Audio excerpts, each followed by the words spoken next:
বিকালবেলা ঘুম থেকে উঠে দেখি না যে মামি দিয়ে গেছিলো কোল্ড ড্রিঙ্কস, তো সেটাই খেয়ে নিলাম। আমার কোল্ড ড্রিঙ্কস অতটা পছন্দ না, তবু অল্প খেয়েছিলাম।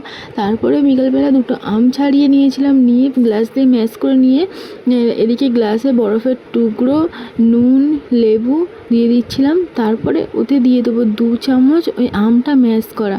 আর আমার ভিডিও তোমাদের ভালো লেগে থাকলে লাইক, কমেন্ট, সাবস্ক্রাইব করতে একদম ভুলবে না।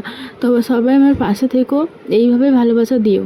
তাতেই দিয়ে দিলাম একটু আমের শরবত, আর তারপর দিয়ে দিলাম জল, দিয়ে সবগুলোকে মিক্স করে নিয়ে এদিকে দিয়ে দিয়েছিলাম দিদাকে। দিদা খেয়ে বললো ভালো হয়েছে। তারপরে মামিকে দিয়েছে, আমি একটু খেয়ে নিলাম। এই গরমে সত্যিই খেতে ভালো হয়েছিল। তারপর সন্ধ্যাবেলা ফলাহার করেছিলাম চিড়ে দই দিয়ে মাখিয়ে। তারপর প্রজেক্টের একটু কাজ ছিল, সেটা করে নিয়ে রাত্রিবেলা খেয়ে নিলাম।